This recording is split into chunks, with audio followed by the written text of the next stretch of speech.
अहमदनगर पुरोगामी महाराष्ट्र राज्याच्या इतिहासातील एक सोनेरी पान. सांस्कृतिक विविधतेने नटलेल्या या शहराने माणुसकी आणि एकात्मतेचा वारसाही अगदी समर्थपणे जपला आहे आणि त्याचबरोबर जपली आहे माणुसकीची शिकवण. माणुसकीचा वारसा जपण्याचा प्रयत्न करणारी अहमदनगर शहरामधील माणुसकीची अशीच एक सुंदर प्रकाशवाट म्हणजेच मानवसेवा प्रकल्प. मनोरुग्ण हा शब्दही उच्चारला तरी समोर येतात त्या अस्ताव्यस्त अशा अवतारात भटकणाऱ्या व्यक्ती. आयुष्याप्रमाणेच कपड्यांचीही लक्तरे उडालेली त्यांची स्थिती, केसांनी झाकलेला संपूर्ण चेहरा, धुळीने माखलेली असणारी अंगे व रस्त्यावरून शून्य नजरेने भिरभिरणारी त्यांची नजर. त्याचबरोबर त्यांच्याकडे किळसवाण्या नजरेने पाहून कधी भीतीने तर कधी त्राग्याने दूर जाणारी माणसे डोळ्यासमोरून झटकन निघून जातात. अशा समाजाकडून केवळ तुच्छ वागणूक मिळणाऱ्यांच्या आयुष्य सुधरवण्यासाठी केलेला विचारही म्हणजे जणू काही काट्यांवरची वाटच. आणि साहजिकच कोण तयार होणार ही काट्यांची वाट चालायला. मात्र या काट्यांच्या वाटेवरून चालण्यासाठी, या निखाऱ्यांना शमवण्यासाठी व त्यांची फुले करण्याचा प्रयत्न करण्यासाठी अहमदनगर शहरामधील मानवसेवा प्रकल्प गेल्या 15 वर्षांपासून अविरत कार्य करत आहे. मानवसेवा प्रकल्पातील या निष्काम कर्मयोग्यांच्या अडचणींना अंत नाही आणि या अडचणींची सुरुवात होते मनोरुग्णांना ताब्यात घेण्यापासून. अर्धा तास झाला जवळपास कोणती रिक्षा थांबत नाही. अजून कोणती रिक्षा थांबते का? मात्र तरीही या अडचणीवर मात करून आपली प्रयत्नांची पराकाष्ठा मानवसेवेचे हे व्रतकरी अविरतपणे करत आहेत. अगदी थोडक्यात सांगायला गेलं तर जेव्हा हरवली स्वप्ने आयुष्य बेभान झाले, जेव्हा हरवली स्वप्ने आयुष्य बेभान झाले, मतिमंद ठरवण्या आतुर सारे, मात्र मदतीस मानवसेवा आले. जगण्यास पंख लाभले अंगात त्राण आले, जगण्यास पंख लाभले अंगात त्राण आले, जीर्ण मना सावरण्या मदतीस मानवसेवा आले, जीर्ण मना सावरण्या मदतीस मानवसेवा आले. हे जे रस्त्यावर फिरणारे बेवारस मनोरुग्ण आहेत यांच्यामध्ये अनडिफरन्शिएटेड स्किझोफ्रेनिया ह्या आजाराचं प्रमाण जास्त प्रमाणात आढळतं. त्याचं कारण असं की अनडिफरन्शिएटेड स्किझोफ्रेनिया हा जो आजार आहे हा दीर्घकाल चालत आलेला असतो. लोकांना लक्षात येत नाही की ही जी व्यक्ती आहे ही मनोरुग्ण आहे. त्यांच्यामध्ये हळूहळू ही लक्षणं दिसायला लागतात. सुरुवातीला बेजबाबदारपणा, कुठल्याही जबाबदारीचं काम न घेणं, त्याच्यानंतर मग त्यांचं दैनंदिन आयुष्यामध्ये वेळच्या वेळेला ब्रश न करणं, आंघोळ न करणं, कपडे व्यवस्थित न घालणं, अशा प्रकारची लक्षणं सुरुवातीला दिसायला लागतात. नंतर हा आजार जसा वाढत जातो तसं त्यांचं पूर्ण सोशल नेटवर्क जे आहे ते तुटत जातं आणि ही जी लोक आहेत ही शेवटी रस्त्यावर येतात. अशा प्रकारचा हा जो आजार आहे अनडिफरन्शिएटेड स्किझोफ्रेनिया, या आजाराचं प्रमाण या बेवारस मनोरुग्णांमध्ये जास्त प्रमाणात आढळलं जातं. अमृतवाहिनी परिवार अतिशय चांगला कार्य इथे करते. मी आज बघून आलो. मनोरुग्णांसाठी त्यांचं काम आहे आणि बालकांना शोधून मनोरुग्णांना त्यांच्या घरी परत पोहोचवणं, कुटुंबाला शोधून फार मोठं काम आहे. आणि गेले 10-12 वर्ष झाली ही लोक, ही मंडळी, दिलीप गुंजाळ असतील आणि त्यांची टीम असेल, ही सगळी अतिशय उत्तम काम करत आहेत. अहमदनगर शहरामध्ये एक मोठं रेल्वे स्टेशन आहे. ती गाडी दौंड, मनमाड वगैरे भागातून जाते. अशा वेळेस हे जे रेल्वेमध्ये फुकट प्रवास करणारे मनोरुग्ण असतात ते इथं उतरून दिलेले असतात. ते जेव्हा शहरात फिरतात, जेव्हा शाळेतून पोरं शाळेत जाणारा किंवा परत घरी येणारा त्यांना पाहतो तेव्हा त्यांची अवस्था फारच खराब असते आणि ते त्यांना मग दगड मारतात. त्यांच्याशी त्यांचा काही संबंध नसतो. अशा प्रकारे मग ही सगळी परिस्थिती पाहताना असं वाटलं की बुवा ह्याच्याकरता शासनाची काही नियमावली असेल. त्याची जी पाहणी केली तर तेव्हा असं लक्षात आलं की इथं सिव्हिल हॉस्पिटलमध्ये फक्त 2 बेडची सुविधा आहे. मग करायचं काय? मग जिल्हाधिकारी आणि शल्यचिकित्सक अहमदनगर यांच्याशी बैठक घेऊन याबाबत काय करता येईल अशी विचारणा झाल्यानंतर शल्यचिकित्सक यांनी आम्हालाच असं सांगितलं की तुम्ही काहीतरी करा. तर त्या दृष्टीने कारवाई केली. काही लोक गोळा झालो आणि या संस्थेची स्थापना केली आणि संजय सिंघवी म्हणून जे काही दाता तयार झाला त्यांनी जागा उपलब्ध करून दिली आणि तिथं हे आता तरुण पोरं काम करतात आणि याबाबत एक चांगला पॉझिटिव्ह ॲटिट्यूड ठेवून सहकार्य मिळतंय समाजाकडून. शासनाचं काही अनुदान वगैरे नाही, पण तरी संस्था योग्य प्रकारे चालू आहे. मी संजय सुवालाल शिंगवी, शिंगवी ज्वेलर्स प्रायव्हेट लिमिटेडचं मी एक डायरेक्टर आहे.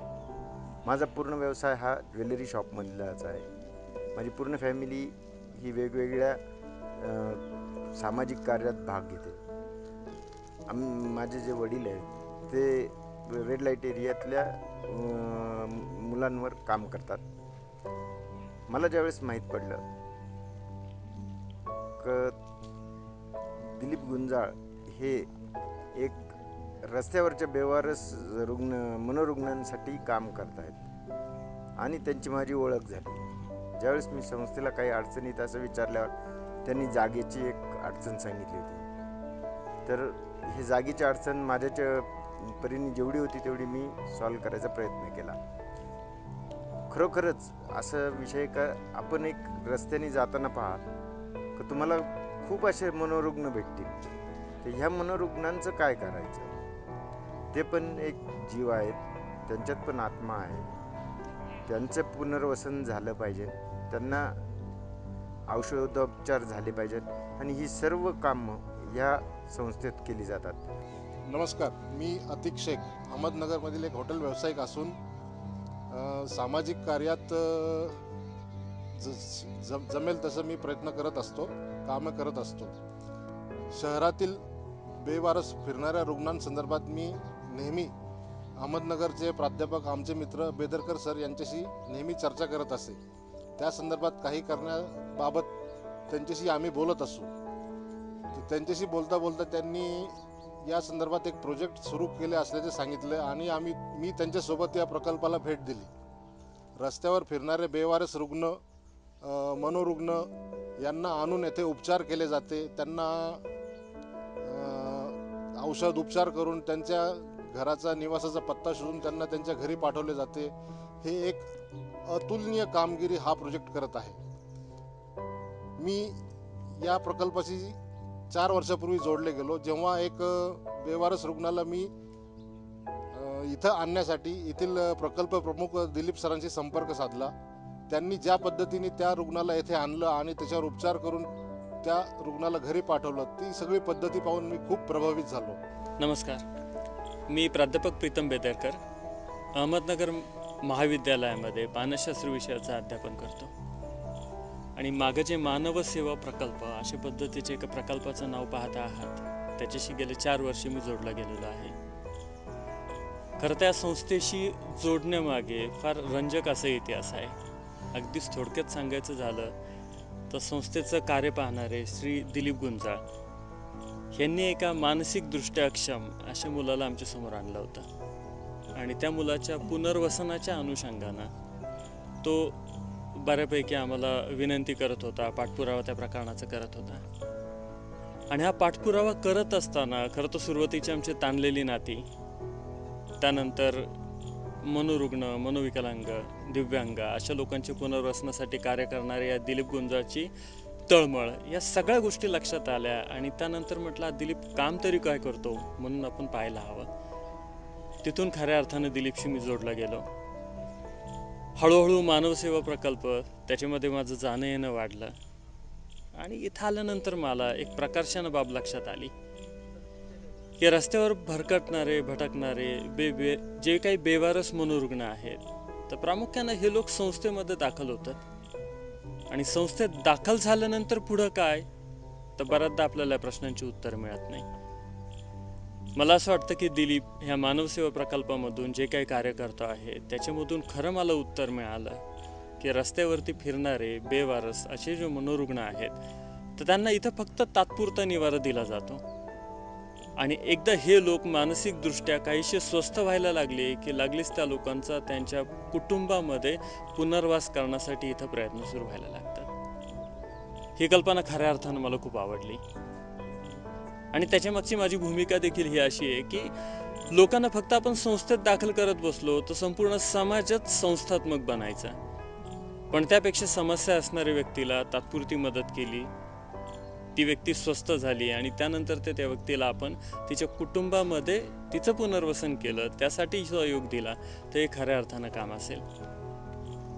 आणि याच अनुषंगानं दिलीपचं एक काम मला भावलं आणि त्यानंतर मी दिलीपसोबत जोडला गेलेलो आहे. सन 2005 साली संस्था सुरू करण्यापूर्वी आम्ही काही तरुण मुलं शिर्डीकडे जात असताना एक महिला आम्हाला दिसली आणि त्या महिलेसोबत 2 मुलं तिच्यासोबत आम्हाला दिसले आणि त्या दोन्ही मुलांचं की एक मुलगा असा कान अगदी असा जखमा होत्या, अंगावरती जखमा होत्या आणि रस्त्यावरती असे फिरत होते आणि ज्यावेळेस आम्ही त्या महिलेकडे आम्ही जवळ गेलो आणि पाहिलं तर ही महिला आम्हाला मनोरुग्ण असल्याचं वाटलं. आम्ही तिला नगरला घेऊन आलो. आम्ही तिला नगरला घेऊन आणल्यानंतर सिव्हिलमध्ये तिला ॲडमिट केलं. ॲडमिट केल्यानंतर आम्हाला हे डॉक्टरांनी सांगितलं की मानसिकदृष्ट्या सक्षम नाही आहे. तर मग ह्या महिलेसाठी काम कोण करेल हे आम्ही पहिल्यांदा पाहण्याचा प्रयत्न आम्ही केला आणि आम्हाला समजलं की पुण्यामध्ये माहेर नावाची संस्था आहे आणि मग आम्ही माहेर नावाच्या संस्थेमध्ये त्या महिलेला दाखल केलं आणि त्याच संस्थेचं एक बालगृह होतं की जे मुलांसाठी काम करत होतं. अहमदनगरमधली चाइल्डलाईन ही मुलांसाठी काम करत होतं. चाइल्डलाईनच्या माध्यमातून आम्ही माहेरला पुण्यामध्ये शिरूरमध्ये आम्ही त्या मुलांना दाखल केलं आणि नंतर बघितलं की रस्त्यावरचे बेवारस मनोरुग्णांची परिस्थिती आमच्यासमोर दररोज डोळ्यासमोर यायला लागली. मग आम्ही ह्या मनोरुग्णांसाठी काहीतरी करायला पाहिजे म्हणून एकत्रित आलो, पाहिलं आणि मग एक संस्था रजिस्टर्ड करायचं आम्ही ठरवलं. त्यावेळेस मग श्री अमृतवाणी ग्रामविकास मंडळ ही संस्था उदयास आली. 2006ला आम्ही या संस्थेचं रजिस्ट्रेशन केलं आणि मग रस्त्यावरच्या बेवारस मनोरुग्ण शिर्डी असो, शिंगणापूर असो, घोडेगाव असो किंवा राहुरी असो असे मोठे मोठे गावांमध्ये आम्ही सर्वे करायला सुरुवात केली. सतीश टेमक म्हणून संस्थेचे जे सदस्य आहेत हे सुद्धा त्या सर्वेमध्ये सोबत होते आणि मग हे सर्वे करत असताना सचिन देशपांडे यांनी पण मदत केली. रेल्वे स्टेशन, बस स्टँड असं आम्ही पाहिलं. आम्ही तब्बल 1000 लोकांचा आम्ही सर्वे केला. 1000 लोक रस्त्यावरती आम्हाला दिसले. नगर जिल्ह्यामध्ये जर इतके संख्या जर असेल तर याच्यासाठी काही ना काहीतरी करायला पाहिजे असं आम्हाला वाटलं. मग हा सर्वे आम्ही केल्यानंतर एक मनोरुग्णांसाठी काम करायचं सुरू केलं. मग रस्त्यावरच्या बेवारस मनोरुग्णांसाठी काम करायचं म्हणून आम्ही डॉक्टर आनंद क्षीरसागर यांच्याकडे गेलो. शशिकांत चेंगेडे काकाजी यांच्या मदतीने आम्ही त्यांच्यापर्यंत पोहोचलो आणि सचिन देशपांडे आणि मी डॉक्टर आनंद क्षीरसागर यांच्याशी चर्चा केली. डॉक्टर आनंद क्षीरसागरांनी आम्हाला मदत केली. त्यांनी त्यांचा वरचा मजला आम्हाला वापरायला दिला आणि तिथंच उपचार वगैरे आम्ही करायला सुरुवात केली. कालांतराने जागा अपुरी पडायला लागली. नंतर आम्ही MIDCमध्ये शिफ्ट झालो, पण तिथेही लोकांनी आम्हाला विरोध केला की मानसिक रुग्ण तुम्ही आमच्या या परिसरामध्ये ठेवतायत. आणि मग आम्ही तिथून जागेच्या शोधामध्ये होतो आणि संजूभाऊ शिंगवी यांच्याशी आम्ही संपर्क साधला. शशिकांत चेंगेडे काकाजी यांच्या मदतीने संजूभाऊंकडे आम्ही पोहोचलो आणि संजूभाऊंसमोर आम्ही समस्या मांडली की आम्हाला जागेची फार मोठी अडचण आहे. मग संजूभाऊंनी आम्हाला जागा दाखवायला आणले आणि जागा दाखवल्यानंतर आम्हाला म्हटलं की ही जागा आहे, इथं काही करता येईल का बघा. आम्ही तिथंच तयार झालो आणि लगेच आम्ही संस्थेचं कामकाजाला सुरुवात केली.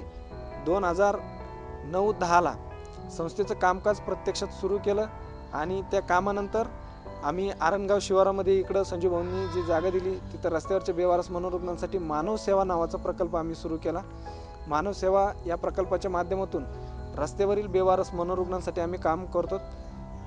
आम्ही आजपर्यंत 507 मनोरुग्ण हे कुटुंबामध्ये महाराष्ट्राच्या बाहेर आम्ही पोहोचवलेत आणि त्या कुटुंबामध्ये त्यांचं पुनर्वसन आम्ही केलं.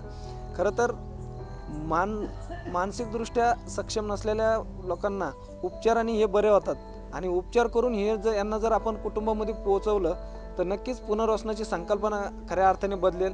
संस्थेमध्ये सातत्याने तेच मनोरुग्ण आम्ही किंवा ते रुग्ण आम्ही ठेवत नाहीत. त्यांचे कुटुंब शोधण्याचा आम्ही 100% आमचा प्रयत्न असतो. त्यांचे कुटुंब शोधून कुटुंबामध्ये पोहोच करतो. अशा पद्धतीचं मानवसेवा प्रकल्प काम करतो. फक्त आम्ही त्यांना कुटुंबामध्ये पोहोचून आम्ही तिथंच थांबत नाही. आम्ही त्यांचं 3 वर्ष फॉलोअप घेतो. 2 वर्ष त्यांना पोस्टनी मेडिसिन पण पाठवतो की 3 वर्षानंतर आम्ही टेलिफोनिक आमचं संपर्क राहतो. सोशल वर्कर व्हिजिट आम्ही करायला सांगतो. सोशल वर्कर व्हिजिट करतात आणि पुन्हा तो मनुष्य रस्त्यावर येता कामा नये. आणि समाजामध्ये आजही आम्ही ह्या मानवसेवा प्रकल्पाच्या माध्यमातून माणुसकी जपण्याचा संदेश आम्ही देतोय. प्रत्येकाने माणुसकी जपली पाहिजे.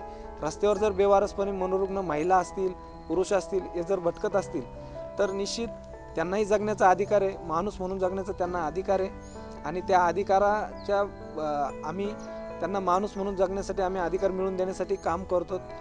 आणि त्यांना इथं आणल्यानंतर त्यांची स्वच्छता करणं, त्याच्यानंतर त्यांना अन्न, वस्त्र, निवारा या मूलभूत गरजा ज्या आहेत या पुरवणं, उपचार करणं, समुपदेशन देणं, असे आम्ही या प्रकल्पाच्या माध्यमातून इथे काम चालू आहे. आता आमच्या मानवसेवा प्रकल्पामध्ये 18 मनोरुग्ण उपचार घेत आहेत आणि या साधारणतः 20-25 असं मनोरुग्णांना उपचार दिले जातात. डॉक्टर अनय क्षीरसागर हे मानस उपचार तज्ज्ञ आहेत. यांच्या माध्यमातून उपचार दिले जातात आणि बरेचशा समाजातील लोक या प्रकल्पाला मदत करतायत. या समाजाच्या मदतीने कुठल्याही शासकीय अनुदानाशिवाय हा प्रकल्प काम करतो.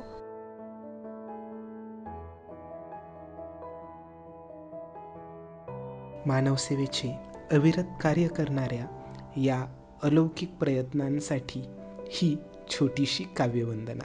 गरिबाच्या डोक्यावरची मुळी होणं चांगलं, कधी कधी फकीराची झुळी होणं चांगलं. नारळाच्या झाडाचं फळ होण्यापेक्षा कधी कधी गुलाबाची कळी होणं चांगलं. जीवनात साखरेची गोडी होणं चांगलं, कधी कधी गरिबाची झोपडी होणंही चांगलं.